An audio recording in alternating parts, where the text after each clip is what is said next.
Kendin Yap serisinin 3. bölümüne hoş geldiniz. Bu arkadaşa bazı ciciler aldık. Onların montajını sizinle beraber gerçekleştirmiş olacağız. Takılacak ciciler burada. Bir adet Future Ace'in F150S serisi sis farını aldık. İşte bununla ilgili kutu açılışını yapalım beraber. Sonra montaja tekrar geri döneriz. Evet, beraber kutu açılışı yapalım. Bir inceleyelim. Future Ace F150S serisi. Bu 150'den farklı olarak daha ufak, minimal boyutta. Sis farları, diğer bütün özellikleri 150 ile aynı. Uzun ve kısa far desteği var. Kısaları sarı, uzunları beyaz. Çakar modülü mevcut içinde. Kendi özel lisanslı bir switchleri var. Çok güzel bir düğme. Onu da montaj sırasında gösteririz. Lenslerinin cam olduğunu söylüyor. IP67 su geçirmezlik sertifikası var. Şimdi içine bakalım.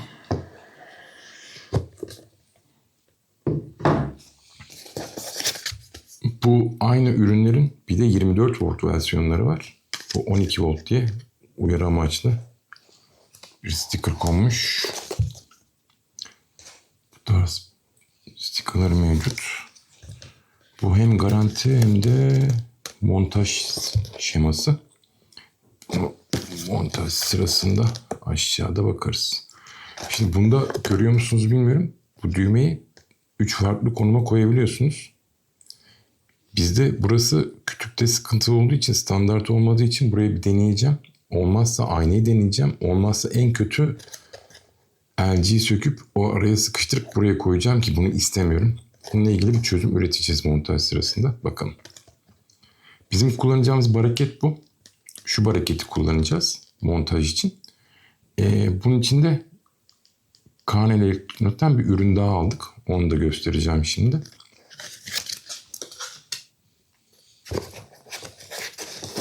Şimdi evet, sis farlarımız bu. Böyle gayet işçiliği ve hissiyatı kaliteli. Umarım uzun süreler boyunca bize eşlik eder. Kutu içerisinde başka neler var? Kabloları. Bütün modül bunun içinde. Hem çakar modülü burada. Rölesi burada. Bu da zaten su geçirmez. Montajı da çok basit. Aküye artı eksi giriyorsunuz. Bir tane kontak alıyorsunuz yine.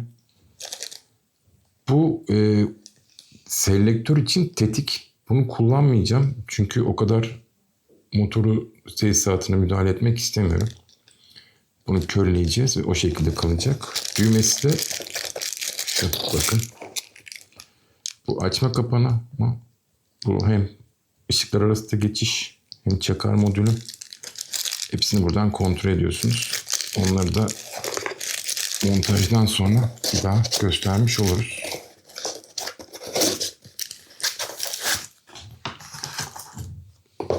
Burada da bütün ıvır zıvırı, tüm montaj vidaları ve aklınıza gelebilecek her türlü montaj için baraketleri.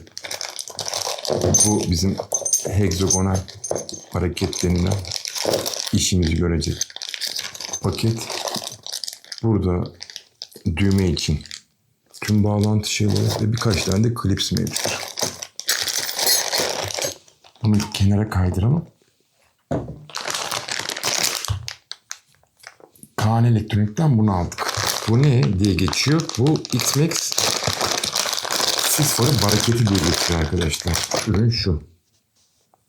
Şimdi montajlarken bunu göreceksiniz. Bu 250 TL falan galiba. 2 tane var. Fakat bununla gelen vidalar bizimkine uymuyor. Onu söyleyeyim. Bunun kendi orijinal vidasının uzunluğu bu. Bizim alıp yapacağımız şey 1 santim daha kısası. Çünkü bu çok aşırı uzun. Impus civata diye geçiyor. Ben paslanmazını aldım zaten. Bunları da takarken orada göstermiş oluruz tekrar. Tekrar bir anlatırız. Şimdi montaja geçelim. Tekrar hoş geldiniz. Sis farı montajı yapacağımız yer ön çamurluğun buradaki vidası olacak. baraketleri burası için aldık. Kendi paket içerisinde baraketleri var orijinal. Fakat çok yakın oluyordu. Onun için ben Kaan Elektronik'ten X-Max sis farı baraketi diye geçen o baraketi aldım. Zaten onu da daha önceden size göstermiştim. Şimdi yavaş yavaş montaja geçelim beraber. Evet, yavaş yavaş montaja başlayalım. Niçin bu ürünü seçtim? Birincisi kaliteli. İkincisi arkasında duran bir distribütör var. Bir arıza ya da herhangi bir sıkıntı olduğunda gerçekten bir garantisi var.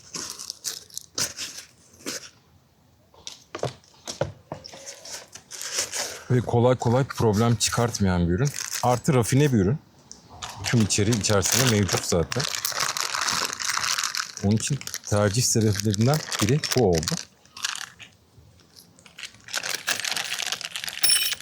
Şimdi çok uzatmadan yavaş yavaş montajlara başlayalım. Aklınıza gelebilecek her türlü aksesuarı içerisinde mevcut. Hani hiçbir şekilde eksik bir parçası yok. Alyanına kadar konmuş. Her şey düşünülmüş.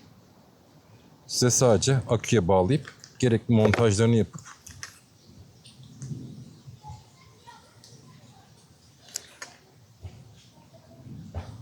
bunları burada toplayacağım tamamen. Ondan sonra yerine şuradan çamurluğa direkt montajını yapacağım. Buraları biraz atlaya atlaya gidebilirim. Sizi çok fazla oyalamak istemiyorum. Kısa ve öz bir video olsun bilgilendirme maksadıyla. Motorla aramız nasıl diye soranlar var bol miktarda. Motorla aramız gayet iyi. Gayet memnunuz motordan. Her gün kullanıyorum. Yaklaşık en az 65 kilometre gibi bir yol yapıyorum motorla. Ve her gün iyi ki almışım kelimesi ağzımdan çıkıyor. Gerçekten çok memnunum. Çok konforlu. Çok güzel. Çekişi gayet iyi. Ben tek kişi biniyorum. Hiçbir zaman için artçılı kullanmadım. Artçıyla illaki performansı bir tık azalacaktır. Ama benim öyle bir sıkıntım olmadığı için.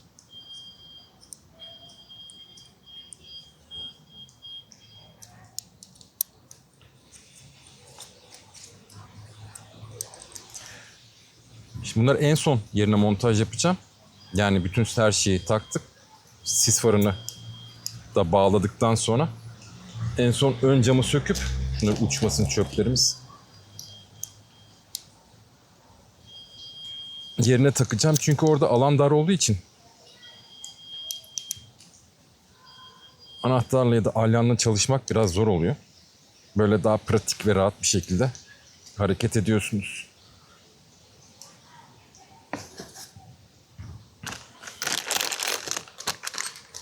Motor da bu arada 3200 kilometre civarına geldi. 3200 civarı değil, 3200 kilometrede. Yakın zamanda bir uzun seyahatim olacak bununla. Yani uzun derken Türkiye içinde. Herkesin merakla sorduğu abi motorla Ayvalık gelmiyor mu diye sorusunun cevabı. Evet, önümüzdeki hafta içi bu arkadaşla bir Ayvalık yapıp geleceğiz.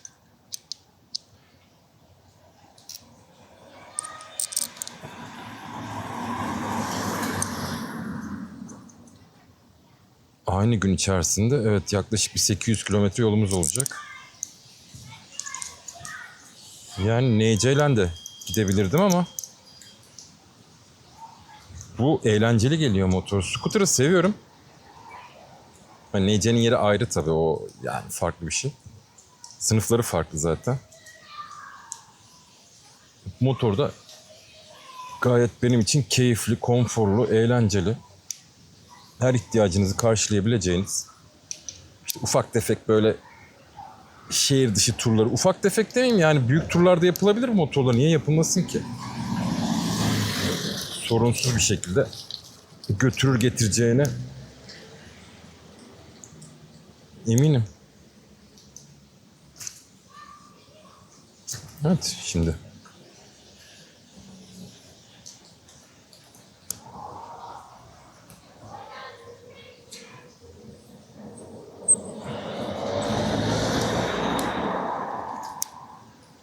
Şey oldu, lastiği sıkınca burada lastik biraz dışarıya pörtledi.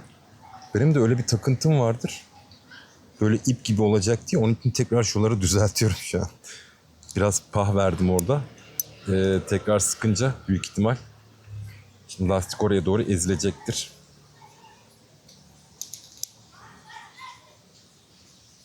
Bu açı nasıl oldu bilmiyorum.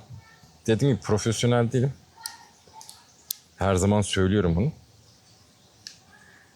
Mümkün olduğunca. Şimdi tam oldu bakın. Bunda öyle, bunda da aynı sıkıntı var. Bunu da düzeltelim. Future Ace'in ürünleri kaliteli genel itibariyle. Baktığım yorumlarda ya da okuduğum forumlarda herkes genel itibariyle memnun. Bakın bir sürü mount'u var. İstediğiniz gibi montaj yapabiliyorsunuz bunu. Hani ben şunu daha sağlam ve daha şık dursun diye aldım. Yoksa buna hiç gerek yok. Hani buradan da bağlayıp yapabileceğiniz üstünde bir sürü aparatı var. Bunu aslında evde yapmayı planlıyordum. Evde yapayım montajın bir kısmını. Öyle getireyim diye düşünüyordum. Bir tanesini şöyle bir kabataslak birleştirip bir açısına şeyine bakmak istiyorum. Hani nasıl konumlanıyor diye. Ya bunu çünkü böyle takacağım. Yani üste doğru ya da baraketin altına doğru takacağım. Büyük ihtimal alta doğru çok yakın gözükeceği için öyle yapmayacağızdır. Bakalım şimdi ona da.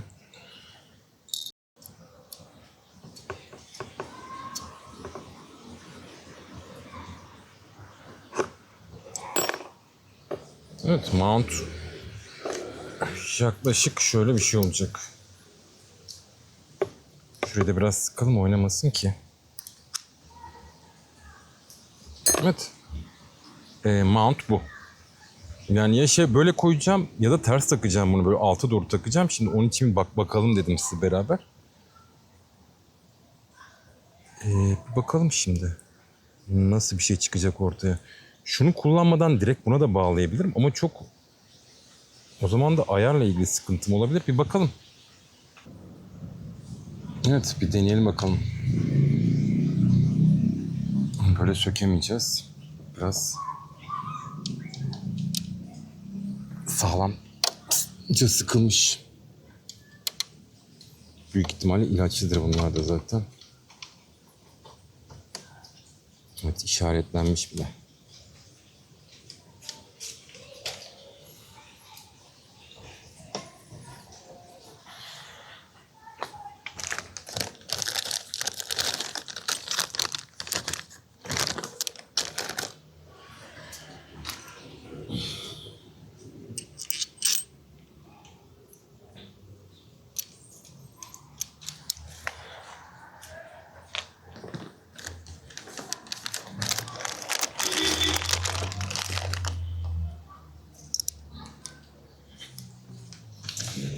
Evet.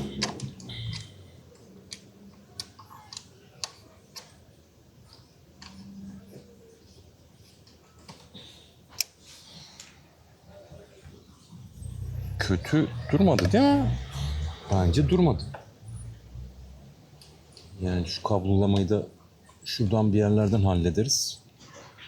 Bence çok kötü durmadı. Size şöyle bir de göstereyim önden falan.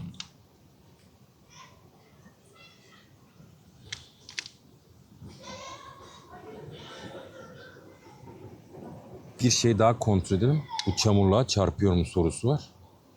Ona bakalım.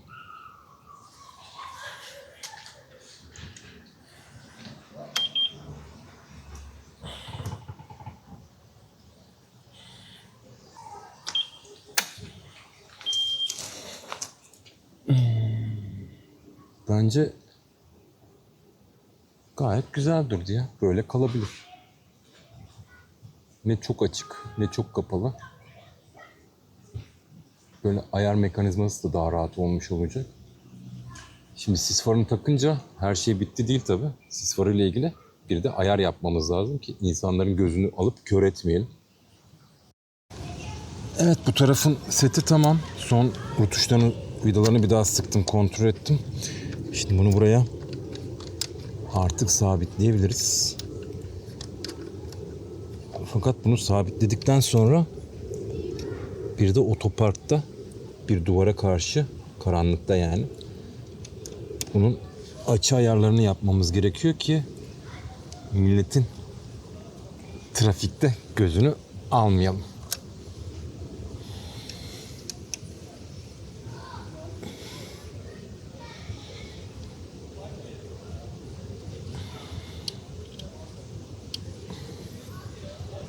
Evet. Bu taraf tamam. Vallahi güzel de oldu. Ben bu kadar düzgün hayal etmiyordum bunu. Gayet güzel oldu. Şu son vidalarını şeyinde sıkacağım tekrar. Yerinde sıkacağım yani, şu an değil. Bu kablolamasına da bakalım. Şimdi öbür tarafı da toplayalım. Öbür tarafı da bir takalım. Şimdi ön camı sökelim. Ön cam bir alalım. Yanlış hatırlamıyorsam 4 alyandı bu. Bu arada ilginç bir şekilde bunu da sökemem. Bir şey anlatacağım size de, bir saniye.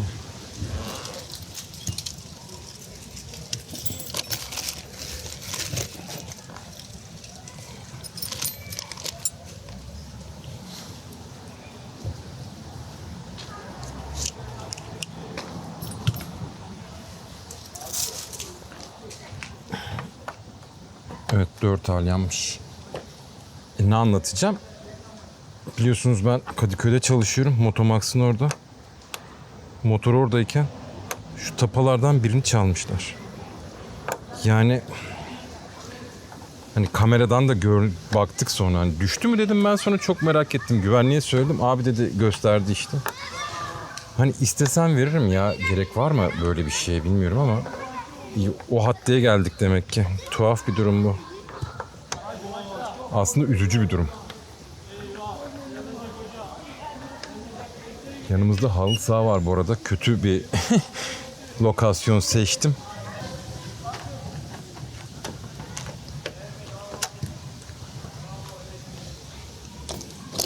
Bu camı kırmadan bir yere koyalım bakalım.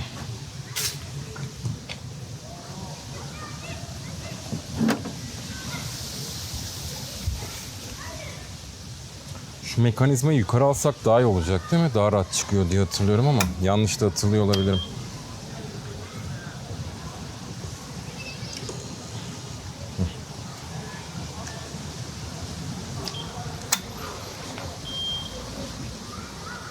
Şunu da alalım. İşte şunlardan birini çalmışlar, şuradakini. Çok enteresan. Yani düşme ihtimali yok. Gerek yoktu böyle bir şeye ya.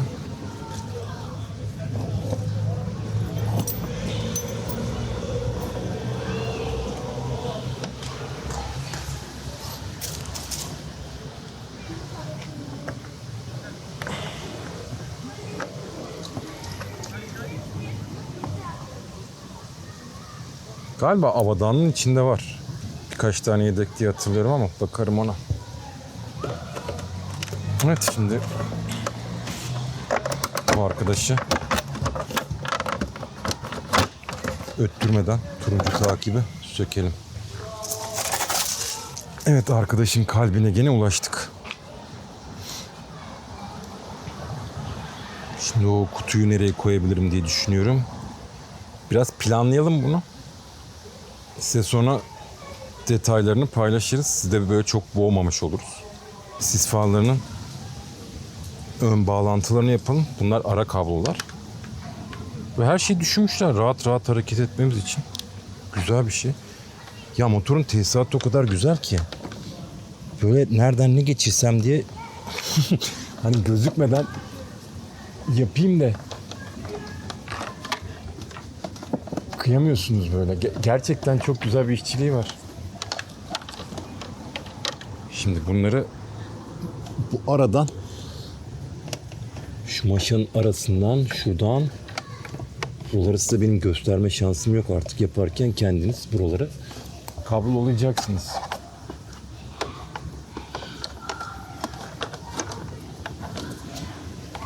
Buradan fren hortumuyla beraber gelip alacağız. Şimdi bu fişleri su geçirmez hepsi.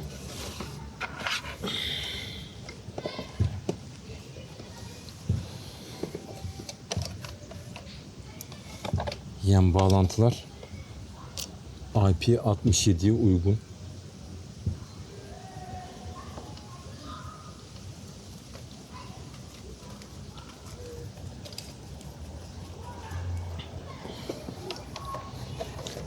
Aslında işin eğlenceli tarafına geldik.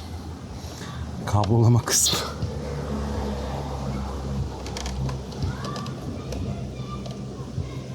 Şimdi şunu da şuraya klipsleyelim.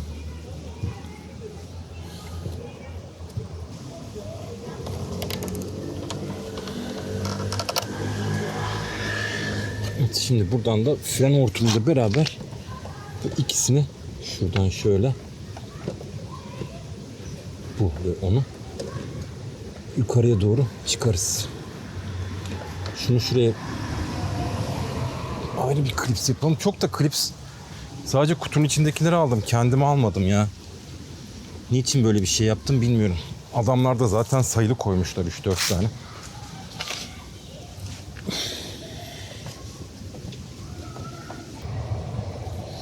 Buraları tabii size gösteremeyeceğim ben. Çünkü ya hem böyle kamera tut hem şey yap. Alan maalesef çok dar.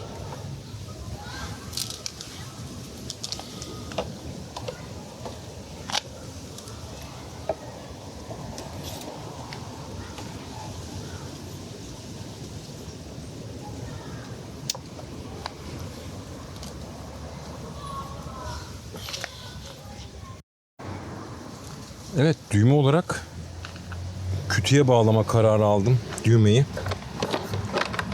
Ama size burada ben artık nasıl çekiyorum bilmiyorum ama şu şekilde kütüye bağlayacağım bunu. Şöyle, görüyor musunuz bilmiyorum. Şimdi bunun montajını yapayım. Tekrar size bilgi veririm.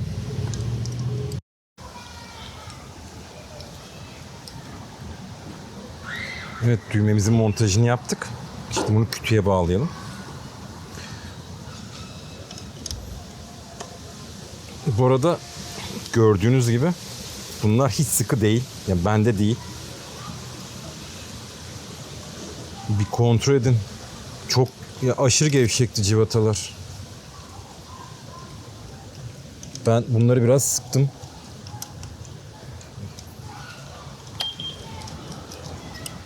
Seni açalım çünkü şimdi titretip de turuncu takibi. Bu buraya uymaz diye söylüyordum. Çünkü bizim kütüklerde ne var? Bizim kütüklerde bu impuls civatalar gömme. Ama uydu o bir şekilde. Yani sıkıntı yaratmadı. Böyle kullanacağız artık. Yapacak bir şey yok. Yeri de çok kötü olmadı.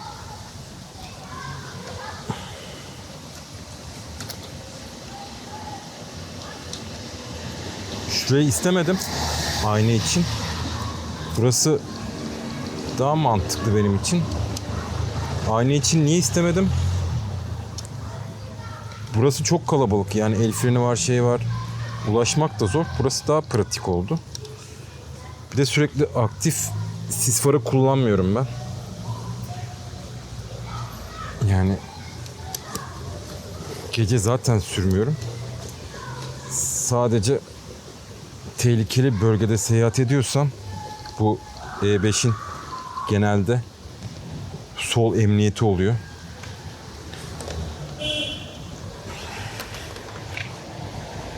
Şimdi bunu buradan nereye götüreceğiz biz onu bilmiyorum.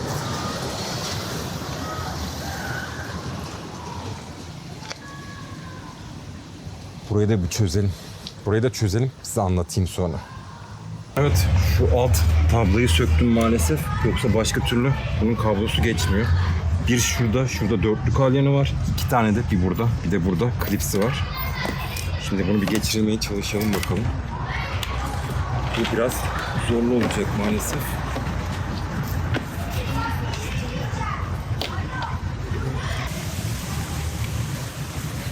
Ya motorun her tesisatı böyle ince ince düşünülmüş gerçekten şunlar. Neyse şu ortayı toplayalım tekrar. Ön tarafa geçince beraber bakarız. Evet, geldik eğlenceli kısma. Şimdi ünitenin bağlantısı var. Bu üniteye böyle ses yapmayacak bir yerde konumlandıracağız. Şunlar sis fallarının bağlantıları. Bunların sağ solu yok. Zaten çakar ve şey olduğu için, sabit yandığı için, yani 2 tane olduğu için, 4 tane olsaydı sağ sol fark ederdi illaki. Hani oralarda farklı çakar modları falan isteniyor çünkü. Şimdi nerede konumlandıracağım, nereye yapacağım onun için bilmiyorum. Şöyle kısaca aslında anlatalım bağlantıyı. Bu kendi orijinal sigortası. Artı ve eksi alıyorsunuz aküden. Beyaz kablo.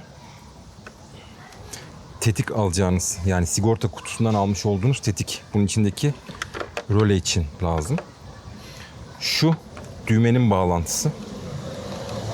Şu düğmenin bağlantısı olacak. Siyah. Bunlarda şöyle bir özellik var. Selektör modu da var bunların. Bu modülün içinde. Fakat bunu kullanmayacağım. Yani motorun tesisatına o kadar müdahale etmek istemiyorum. Bunu körleyeceğim. İşte ben burayı bir toplayayım. Neyi nereye takacağım, nasıl, ne yapayım bir karar vereyim. Sonra bitirdikten sonrası detaylı bir şekilde gösteririm her tarafını neler yaptık diye. Size de fikir olmuş olur. Evet, montajımız bitti. Şimdi anlatalım. Bu beyaz kablo, buradan bir tane kontak aldık. Bunu zaten daha önce almıştım ben. Bu röleyle hiçbir bağlantısı yok bu sistemin. Rölesi kendi içerisinde. Aküye başlarını bağlıyorsunuz. Ünite burada hepsi. Buraya sıkıştırdım. Bütün kabloları bu şekilde topladık. İşte burayı da artık kapatacağız. Sis fallarımız burada. Bunları da bir yakıp gösterelim size. Şöyle bir konumlandırsak herhalde yeter gibi gözüküyor. Sonra detaylı da yaparız. Bu tabii şu an çok yakınsınız. Ben bunu size akşam göstereceğim. Bir de çakar modumuz var. 2 çeşit çakar modu var. Bir bu var. Bir de bu var. Akşam daha detaylı bir hem sürüş videosu olur biraz. Hem de size göstermiş oluruz. Şimdi ön tarafı da toplayalım. Bununla işimiz bitsin. Bir de ayar yapalım bunlara. Evet, tamamen topladık. Montajı bitirdik. Tabii böyle bitmiyor bu işte. Buna gidip bir de ayar yapacağız şimdi kapalı otoparkta. Çünkü milletin gözünü almayalım. Orada kısmında da ufak bir çekim yaparız. Şimdi kapalı otoparka getirdik. Düz bir zeminde, orta sehpada, duvardan yaklaşık 4 metre ya da 5 metre uzaklıkta bir kontrol yapacağız. Sis fanlarını ayarlayacağız ki başka insanların gözünü almayalım. Şimdi motoru bir uyandıralım. Şimdi taktığımızda hal bu. Gördüğünüz gibi ikisi de tamamen birbirinden bağımsız çalışıyor. Uzunlar bu şekilde. Uzun kısa aynı anda. Ve kısalar. Şimdi motoru çalıştıracağım. Biliyorsunuz bunun kısa farı motor çalışmadan yanmıyor. Dolayısıyla sesten ne kadar beni duyabilirsiniz bilmiyorum. Deneyelim bakalım.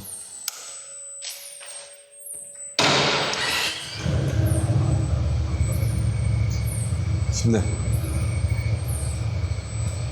motorun çizgisi bu. Bu çizginin kısaları bir tık üstüne ayarlayacağım. Uzunları da tekrar bir tık üstüne ayarlayacağım. Bitirelim. Ufak ayar yapalım. Evet, ayarlamayı da yaptık beraber. Bakalım şimdi. Tabii tam kask kamerası gibi olmayacağı için şu an size biraz farklı gözükecek bu iş. Düğmemiz burada.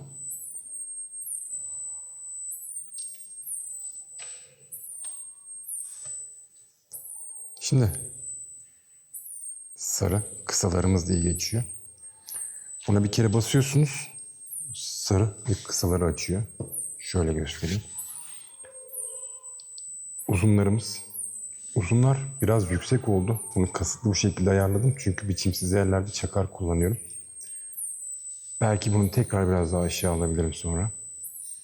Bu iki modülün aynı anda yanması. Bu çakar modumuzun bir tanesi.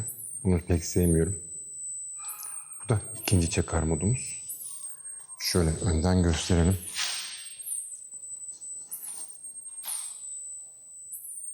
Sarı halini de gösterelim. Anahtar cebimde olunca bir daha bir andıralım.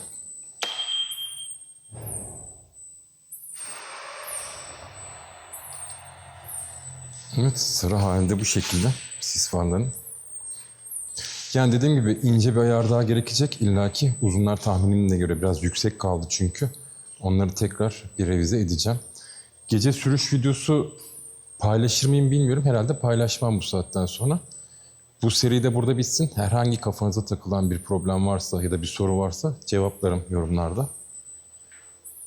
Bunları niye aldım? Niye başka bir sistem kurmadım? Daha ucuza bir sistem kurmadım. Çünkü bunların garantileri gerçekten var. Sis farları biliyorsunuz buralarda kullanıyoruz ve aşırı şekilde toza, sıcaklığa, işte suya maruz kalıyor.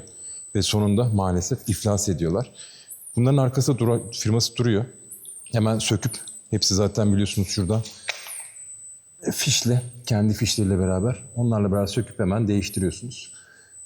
Burayı da içinde bu şekilde tamamen yaptık. Ne kadar görüyorsunuz bilmiyorum. Gayet güzel, orijinal. Hiçbir kablo çıkıntısı, fazlalığı olmadan, hiç ana tesisata dokunmadan aküden halletmiş olduk. Bu düğme de çok kullanışlı. Herhangi diğer düğmeler gibi işte çakar için ayrı, açma kapama için ayrı, salı için ayrı, uzun için ayrı, kısa için ayrı falan öyle bir şey. Hepsi tek düğme içinde hallediyorsunuz. Buna basıyorsunuz kapanıyor. Buna basıyorsunuz kısa olarak açılıyor. Bir daha basıyorsunuz uzunlar açılıyor. İki modül aynı anda yanıyor. Basılı tutuyorsunuz çakar devreye giriyor. Basılı tutuyorsunuz kapanıyor. Bu kadar. Bu aslında bizim kütükler standart dışı olduğu için bu şekilde oldu. Çok kullanışsız mı oldu? Yok, gayet kullanışlı oldu benim için. Bir sıkıntısı yok. Aynaya da takılabiliyor ya da şuraya takılabiliyor şu alta. Bu altı pek sevmedim çünkü korna ile beraber çakışacak bu. Bu buradan iyi oldu. Burada da aynı şekilde el freniyle falan filan kalabalık burası motorun. Ona da gerek yok. Bu şekilde uygun oldu. Bu şekilde şimdi kullanıyoruz. Benim kütük vidalarım gevşekti. Bir kontrol edersiniz siz de yerinde. Bu videoyu burada sonlandıralım. Görüşmek üzere yeni seride diyelim. 4. bölüm herhalde 4000 bakım olacak. Orada da tekrar görüşmüş oluruz. Tekeriniz düz bassın. Güvenli sürüşler herkese.